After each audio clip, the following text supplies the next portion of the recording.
Okay, so for anyone who didn't see my previous video on this regulator here, I certainly wasn't very happy with this thing because it just didn't do the thing that it was supposed to do.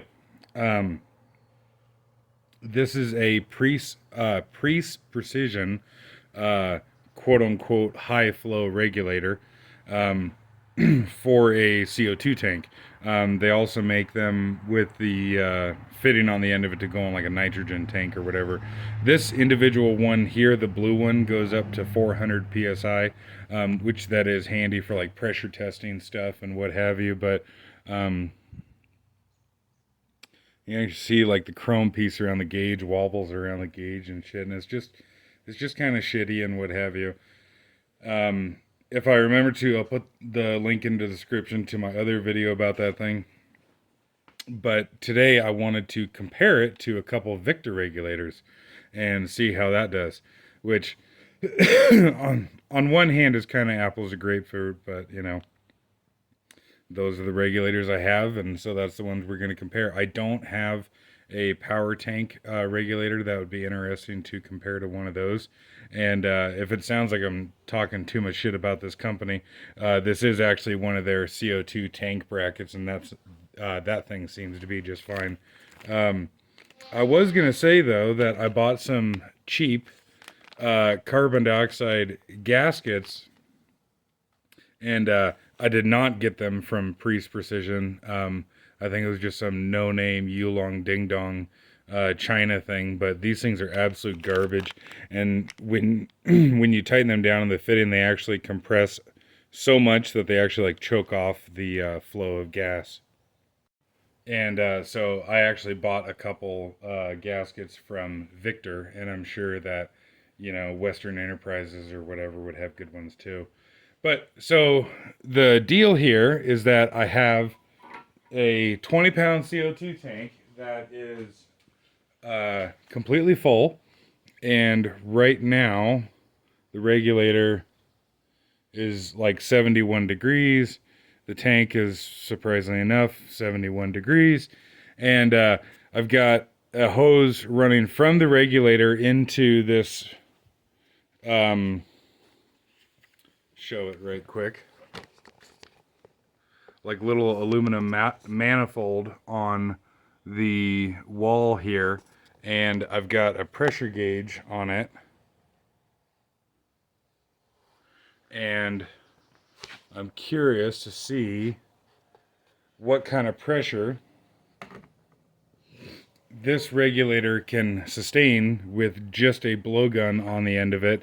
And I'm curious to see like if the pressure drops off or anything like that as it gets colder. And so yeah, both these starting at 71 degrees. I will hold the trigger down for a minute on each of the regulators that I have and compare the temperature. This tank is 850 psi right now, and in between regulators I'll use like a little propane torch and warm up the tank again. And I guess what I'll do is, whoa, this thing is backwards and I always forget about it.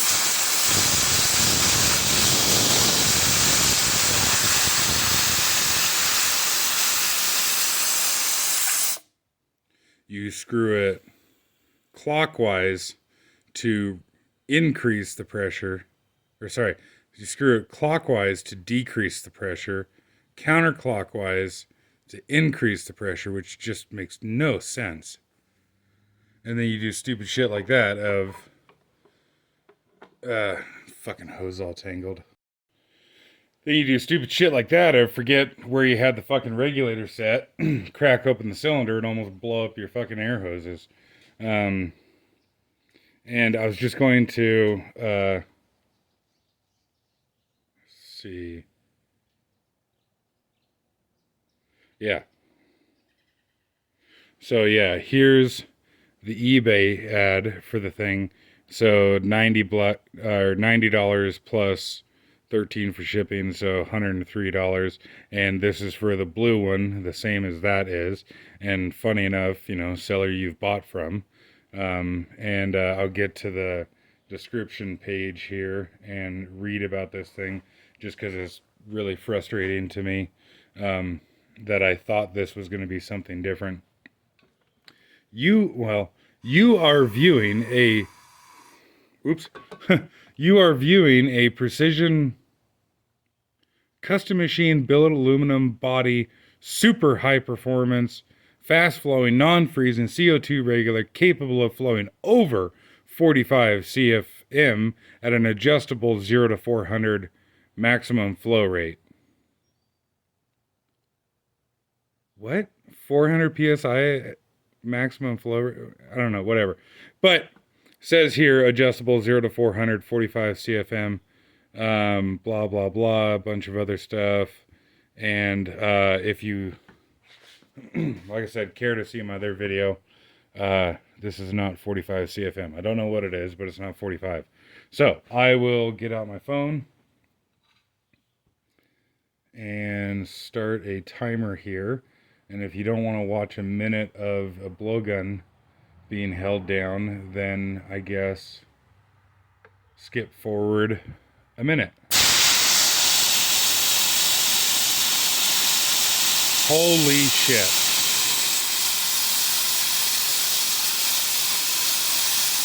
I did not expect it to drop off that bad.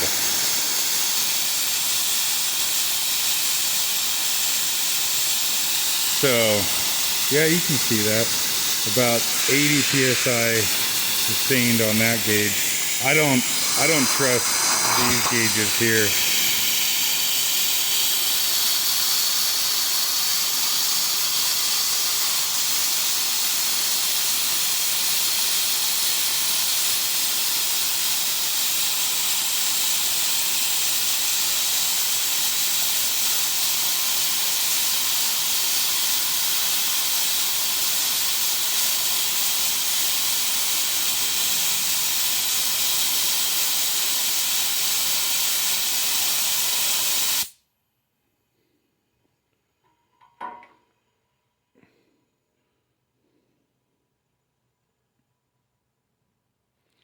I'm just watching that.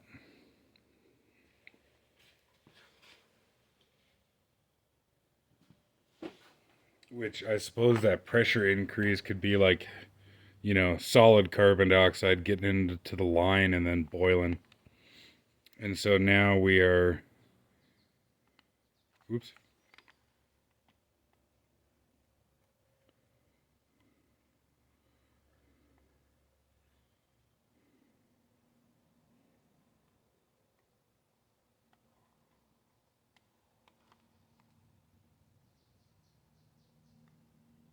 $15. I mean, that feels right. 15 degrees on the regulator. And tank really hasn't changed. So I'll switch to one of the Victor regulators and we'll see what it does with a Victor. Okay, so here's the next regulator that I'm going to use. It's a Victor. Oh. Victor 400 series 2-stage. I showed this in one of my other videos that I thought I was going to use it as a propane regulator and then change my mind, like I often do, and decided I was going to put a 580 fitting on it and use it as like a regulator for inert gas. And, you know, throw that preece one in the scrap or something. And not really, I'll maybe give it to somebody or something. But get rid of that preece one and use this thing here. And I had originally thought that I was going to warm up the CO2 cylinder, but for one, it didn't drop very much, but also two, I guess that'll be kind of interesting. It'll give the it'll give the preece regulator the benefit of the doubt, if you will, having a higher pressure cylinder on it. And so 180 indicated.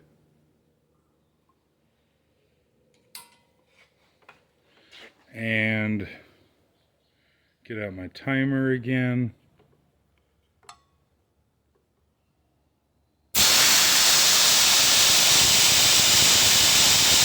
Well, hey, that's looking a lot better already.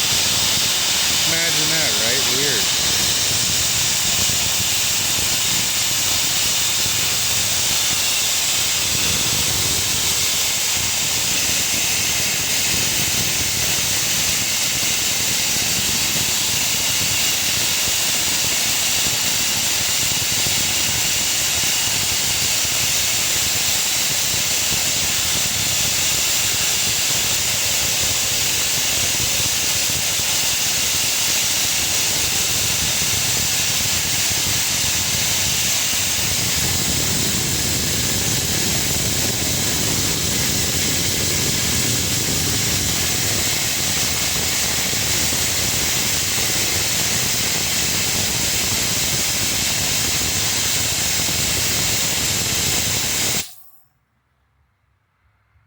Oh, that's interesting.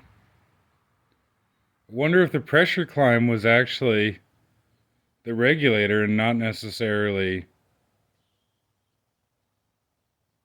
like I said, like carbon or dry ice or whatever getting into the deal there. So I can see frost right here. The regulator is cold. I guess I probably shouldn't go put my hands all over it. Transfer too much heat into it.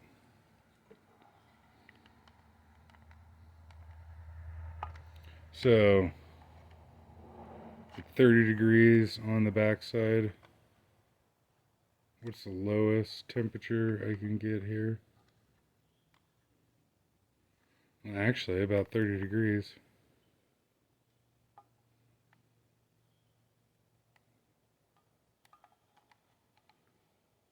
Obviously, this is a lot warmer. And, you know, it makes sense. There's just a lot more mass of material here. A lot more thermal mass. So, yeah, that's interesting. And then I will switch out for my other Victor regulator. So yeah, because I changed my mind and I'm not going to heat up the cylinder in between regulators here, and it's not that big of a difference, but we're down to, oh, gotta sneeze. Fuck. Down to like 700 psi or something like that in that tank. So, you know, if anything, that's given the advantage to the preece. 70 degrees on this regulator. And I guess that's not that surprising that a solid chunk of, well, not solid, but chunk of aluminum is an even temperature.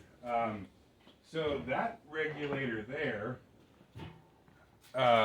well, I guess I should back up. That last regulator that I showed, the brass one, I have a more in-depth video on that if you want to see it, but I don't know what that thing started life as, like if it was an oxygen regulator or what. It actually doesn't say on the side of it.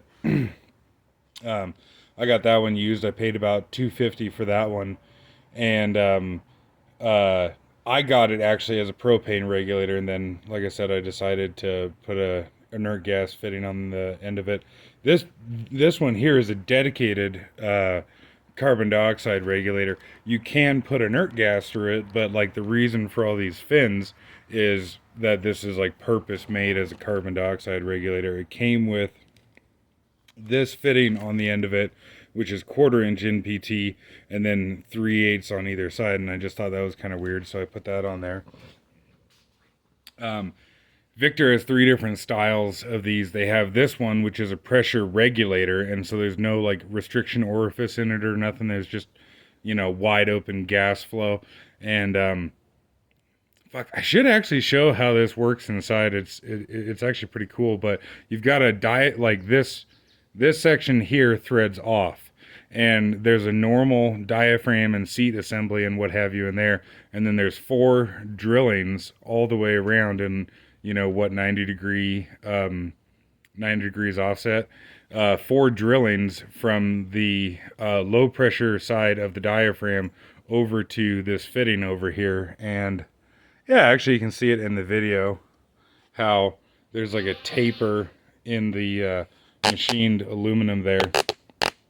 But brand new, if you were to go online, these are between $500 and $800, something like that. I think I saw this for like 800 whatever on Airgas's website. I'm sure they're cheaper elsewhere and shit, $400, I don't know, something like that. I bought this one off eBay for $23. Which I was not sad about. Let me tell you what, I was actually really happy about that. Now, granted, that was getting lucky and what have you, and looking around and shit. But $23 for a badass Victor dedicated carbon dioxide regulator, I think that's pretty stinking cool. Now, it was leaking and the seat was fucked up in it, but I would just simply bought parts for it, and so. Really all I needed was actually just the seat assembly there. And but I just found this entire kit here, paid $50 for that, for the entire kit. And so that's what, $73 into the regulator. So little more than half what I paid for the Preece regulator. And it's cool. You can get parts for it. You can get parts for that other brass one. If anything goes wrong with that Preece one, you're probably fucked. Granted, maybe the guy does sell parts for those things, but I don't know. But anyways, so we'll do the same thing. Oh shit, did I spring my gauge too much? Well, I don't know if I did or not, but I guess at least it's the same for all of them, I suppose. Now, of course, there are trade-offs between the different regulators. Okay, in my individual case, this is cheaper than the Preece one, but is obviously much larger. This weighs a bit more than the Preece one, but it's about a third of the weight of the brass one.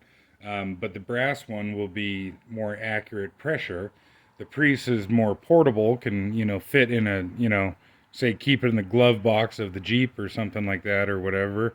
This thing and the other one are obviously larger. But get out my timer again.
That one went up just a little bit.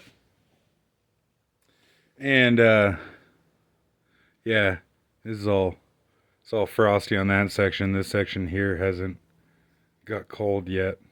Because like I was saying, this from this seam here to here it unthreads. Oh yeah. So This one is this one, which is a 310, Victor SR 310, is a pressure regulator, and so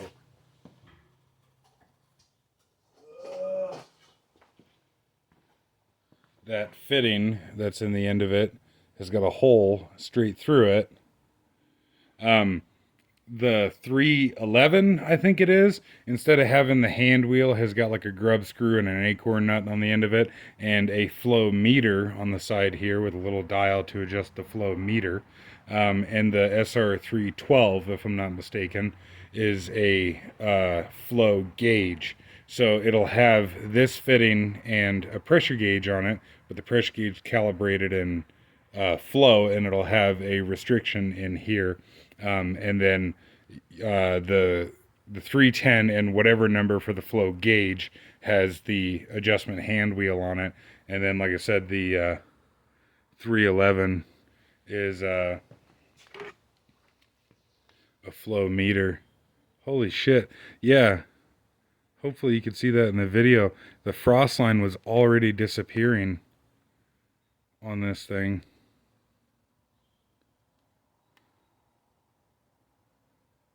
Which, imagine that. High surface area aluminum is dissipating heat. Whoa, no way. Shocking. But that is cool to see how well that works. Because that's pretty cool. But, yeah. So, my advice would be to not get the thing on the internet that they have to brag and tell you how great it is. Get something that you can actually rely on, if you will, and have accurate information on and be able to get parts for and what have you. I'm kind of pissed off that I bought that Preece one, but not every day you come across such a screaming deal for one of these, but I'm sure glad I got this one. So I just figured for shits and giggles I'd run that air sander there, or I guess CO2 sander in this case, for a little while just to see what it would do, and got all kinds of nice and frosty. But you can see the pressure has dropped off. Whoop, Jesus, as such. But it wasn't until the tank pressure got really low that it started to do that. And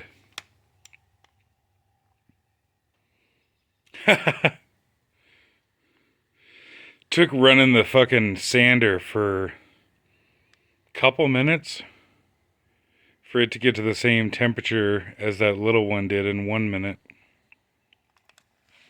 And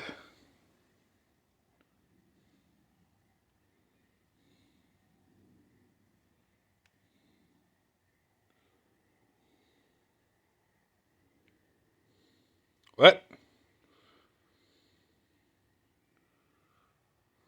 Oh, I thought it said negative 57. Could have swore it did there for a second. Oh no, it's just okay.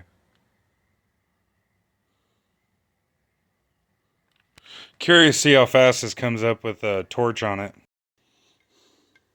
So I got one of these guys, and I guess if anybody doesn't know, this is not MAP gas, it's just marketing bullshit. It's actually propylene is what we have nowadays.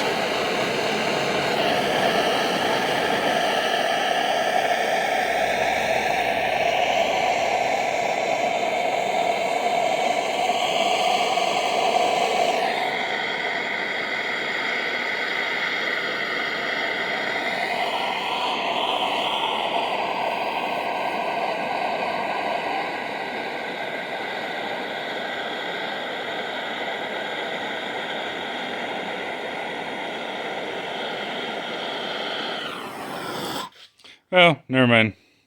I was hoping that would make more of a difference, but really doesn't.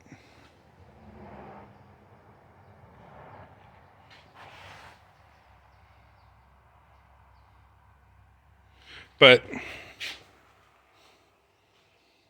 yeah,